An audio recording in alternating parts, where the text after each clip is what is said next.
This is Tim McGowan for the Finance News Network. The big questions investors are asking at the moment are, why are lithium stocks falling?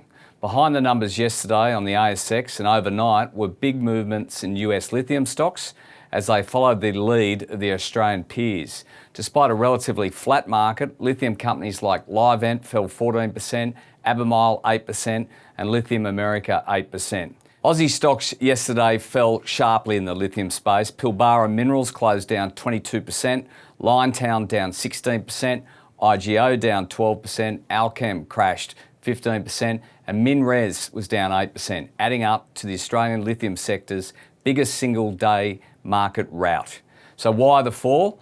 A procession of brokers have been lining up to dampen lithium excitement. Goldman said on Monday it expected a sharp correction in lithium prices over the next 2 years, followed by a similar bearish note by Credit Suisse on Wednesday. Investors are fully aware that battery metals will play a crucial role in the 21st century global economy, Goldman said. Yet despite this exponential demand profile, we see the battery metals bull market as over for now. Goldman believes there'll be a sharp correction in lithium prices, with the metal averaging around $54,000 a tonne this year, down from $60,000 on the spot price. It would also fall further to an average of just $16,000 in 2023, the Wall Street Bank said. Despite this, the industry in China is red hot at the moment. Just recently, the battle for lithium reached new heights when an auction for a lithium mine lasted 5 days and 6 nights. A majority stake in a lithium mine in Sichuan province sold for $300 million on JD.com's auction platform. The auction attracted 3,500 bids from 21 bidders, watched by an online audience of 1 million people. Now, Wednesday's rout of lithium stocks appears to also have been triggered by news suggesting Chinese battery major BYD is lining up the acquisition of 6 lithium mines in Africa, enough to supply its battery factories for the next decade. This is an effort by China to secure its own supply chain. Of course, the environmental, social and government issues associated with African supply would never have attracted US or European buyers. These two issues have caused investors to question the ongoing demand for lithium from China, which may have an impact on Australian spodumene producers moving forward, given China are looking for further resources within African countries like Zimbabwe. To counterbalance these concerns, UBS presents an alternative argument, presenting a more aggressive lithium demand outlook via the likes of Goldman Sachs and Credit Suisse. UBS expects lithium demand to grow tenfold to 5.8 million tonnes of lithium carbon extract by 2030. That's against consensus of 2 to 3 million tonnes. Now, this is based upon global EV sales and average battery size. An EV's battery size is the main parameter for driving its lithium content. It's also the main driver into determining an EV's driving range. Now, UBS see a 1.5 times increase in battery size to drive further lithium demand. Now, it's easy to forget that lithium isn't just for batteries and that batteries aren't just for EVs. So while dwarfed by EVs, energy storage systems are another potential source of lithium demand. As the world looks to transition away from fossil fuels, energy storage systems in conjunction with renewable power sources is growing in importance. So where is lithium price headed?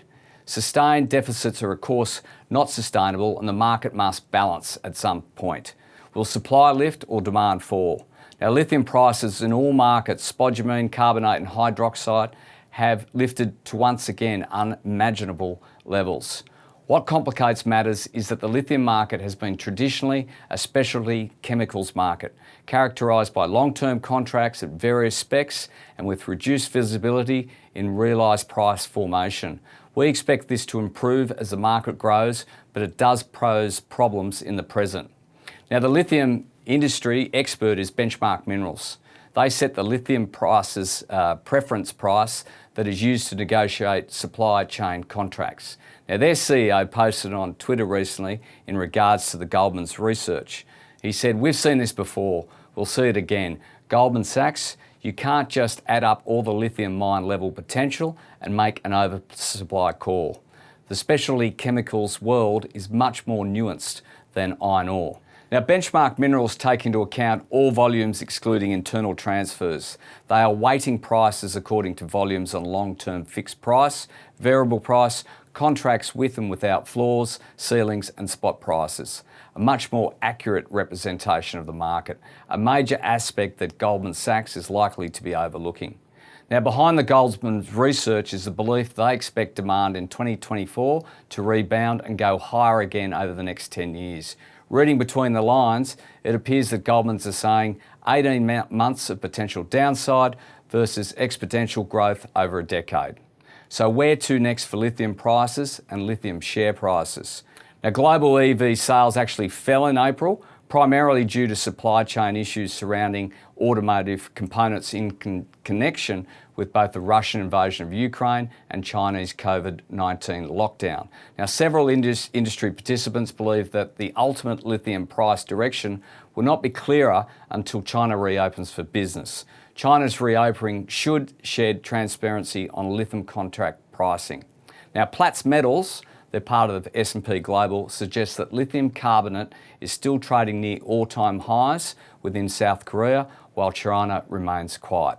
Whilst lithium prices are expected to pull back and reach an equilibrium point at some stage, for Australian lithium companies, spot contract pricing is largely irrelevant, mainly because of the opaque nature of the contractual pricing. What is more relevant for investors is the lithium pricing analysts are using within their equity models and pricing around offtake deals with lithium partners. Now, Steve Prominence, the CEO of Lake Resources, said any company actually involved in discussions with cathode or battery makers or EV makers in the battery materials supply chain will tell you that demand has outstripped lithium supply for years to come. That's why there has been a mad rush to secure supply, and lithium prices remain strong. Nothing has changed apart from some attempts to manipulate pricing or the perception of pricing going forward. Now, research suggests analysts using more conservative pricing models of somewhere between $17,000 and $25,000 per tonne within their equity models. This is above, of course, Goldman's 2023 price low of $16,000 per tonne. But recent contract pricing in China suggests that $70,000 to $80,000 per tonne is still being maintained.